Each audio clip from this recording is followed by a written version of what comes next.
दोस्तों, कहानियों की इस दुनिया में आइए सुनते हैं एक और सामाजिक कहानी जिसका नाम है बाबूजी की पेंशन। आपको कमर में समस्या है बाबूराम जी, उम्र ढल रही है, घुटने में भी दर्द होता है। हम आपको दवा दे देते हैं, पर एक बात का ख्याल रखिएगा, आप खाने में पीने में थोड़ा ध्यान रखिए और जब भी कहीं बाहर जाइए एक छड़ी के सहारे जाइए। शरीर में कंपन होने की वजह से आप दोबारा लड़खड़ा कर गिर जाओगे, पर जब हाथ में छड़ी रहेगी तो कोई समस्या नहीं होगी। कम से कम छड़ी एक सहारा तो रहेगा। बाबूराम जी डॉक्टर की बात सुनकर मुस्कुराए और बोले, अब तो रहने दो बाबू, राम ही मालिक है डॉक्टर साहब, वो बुलाते भी नहीं। अब दुख झेलने के लिए बाकी जीवन बचा है। खैर छोड़िए, ये बताइए आपका कितना पैसा हुआ। डॉक्टर साहब एक बार पुनः टेबल पर पड़े रजिस्टर को देखे और बोले, 32 रुपया बाबूराम जी। बकाया लिख लीजिए, 1 तारीख को दे दूंगा। अच्छा तो मैं अब चलता हूँ। इतना कहकर बाबूराम जी डॉक्टर के क्लिनिक से निकल गए। बेटा श्याम, ओ बेटा श्याम। जी बाबूजी। बेटा शहर से एक छड़ी ला देते, डॉक्टर साहब ने कहा है कि छड़ी का सहारा रहेगा तो मैं बार बार गिरूंगा नहीं। श्याम अपने कमरे से बाहर आते हुए बौखलाया, आपकी भी बढ़ोतरी आ गई है बाबूजी। लोग 60 की उम्र में सठियाते हैं और आप थोड़ा देर से सठिया रहे हो। डॉक्टर की सारी बात थोड़ी ना मान लेते हैं। शहर से छड़ी लाने की क्या आवश्यकता है, मैं ननकू को बोल देता हूँ, वो बांस की एक छड़ी बना देगा। और फिर श्याम चिल्लाया, ननकू, ओ ननकू। ननकू दौड़ता हुआ आया, जी बाबूजी। बुढ़ऊ के लिए एक बांस की छड़ी बना दे और कर दे इनका भी शौक पूरा। ननकू दादाजी की तरफ घूरता हुआ देखा और सीधे बाग की तरफ निकल गया। कुछ देर बाद वापस आया तो उसके हाथ में बांस की एक छड़ी थी, पर वो अच्छे से सफाई नहीं की हुई थी। उसमें उसके गांठों पर खपच्चियाँ लगी हुई थी। वो अपने दादाजी को घुड़पते हुए बोला, ये लो बुढ़ऊ, चलो अब 2 रुपया निकालो। बाबूराम जी अपनी नाती की हरकतों से नाराज नहीं हुए, बल्कि वो इतराए और बोले, चल चल बाद में दे दूंगा। बाबूराम जी ने कुछ और ही सपने पाल रखे थे। उन्हें लगा कि एक अच्छी सी शहर वाली छड़ी होगी जैसा कि फिल्मों में होता है, पर उनके सपने कभी पूरे कहाँ हुए थे। वो ठाठ से छड़ी लेकर रौब झाड़ेंगे, ऐसा कभी हुआ है क्या? आखिर वो कभी सरकारी मुलाजिम थे और पेंशन भी आती थी। वक्त सुबह का था। सुबह के काम से फारिग होकर बाबूराम जी खेतों की तरफ टहलने निकल गए। बांस की टेढ़ी मेढ़ी खपच्ची छड़ी लेकर अच्छी तो नहीं लग रही थी, पर मजबूरी में करती भी क्या। चलने में दिक्कत हो रहा था, इसलिए उन्होंने सोचा कि वापस घर चलते हैं। इस बार पेंशन आई तो छड़ी मैं खुद खरीद लूँगा।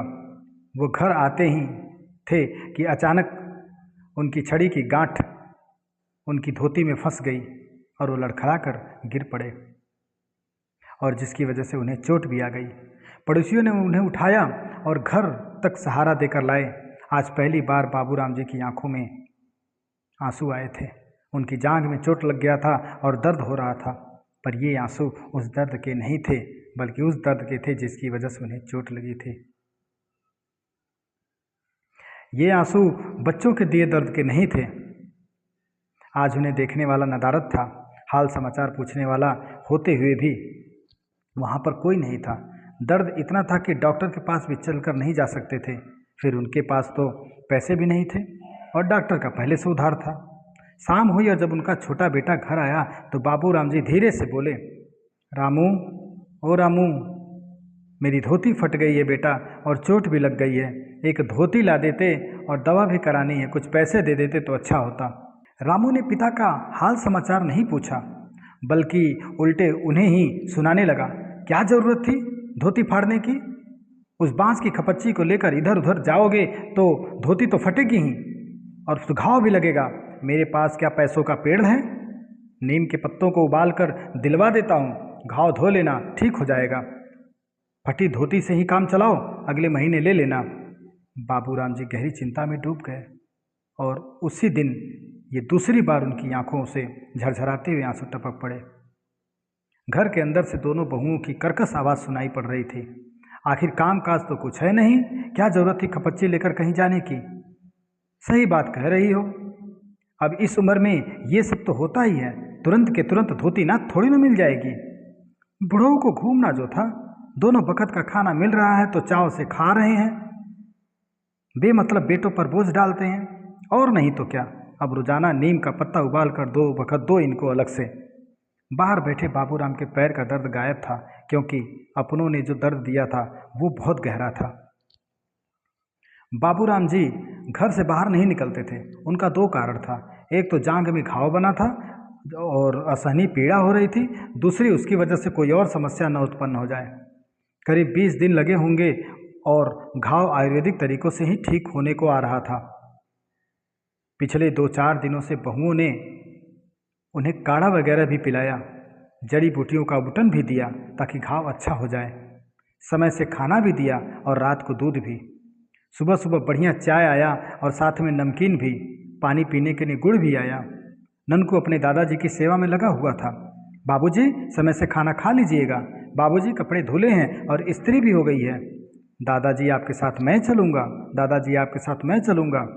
बाबूराम जी के पास दोनों बेटे, दोनों बहुएं, दोनों नाती ठीक उसी तरह मंडरा रहे थे जैसे फूल पर भंवरे मंडरा रहे हों। आज पहली तारीख थी, सुबह के 10 बज गए थे। बाबूराम जी दाल चावल सब्जी रोटी दही खाकर ननकू के साथ बाजार की तरफ निकल गए।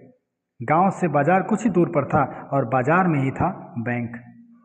1 बजे तक बाबूजी ननकू के साथ घर आ चुके थे। ननकू के हाथ में खाने पीने की वस्तुएं थी और बाबूजी की झोली में पैसा। बाबूजी पानी पीने लगे और दोनों बहुओं बेटों को देखने लगे। वो सभी टकटकी लगाए बाबूजी को निहार रहे थे। बाबूजी ने इस बार जो दुख उठाया था उस हिसाब से उन्होंने एक अच्छी योजना बना ली थी ताकि कल को किसी का मुंह न देखना पड़े। पर आज पहली को उनके दिल में मोम सा घर बन गया।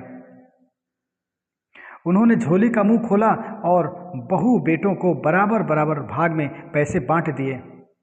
उनके हाथ में शून्य आया। चारों बहुत खुश थे, पैसे लेकर कमरे में चले गए। बाबूराम जी जानते थे ये प्यार ये दुलार बस 2-4 दिन का रहता था, पर उन्हें अपने बच्चों की खुशी से ज़्यादा और कुछ नहीं चाहिए था। वो जानते थे कल को चप्पल टूटेगा, चश्मा टूटेगा तो मेरी एक नहीं सुनेंगे, पर बच्चों की खुशी के लिए वो हर एक तारीख को ऐसा ही करते थे। बाबूराम जी की पेंशन उनके अलावा बाकी सभी का अधिकार था। दोस्तों, ये थी हमारी सामाजिक कहानी बाबूजी की पेंशन। आशा करता हूँ आप लोगों को अच्छा लगा होगा। मिलते हैं एक नई कहानी के साथ, एक नए उमंग के साथ। धन्यवाद।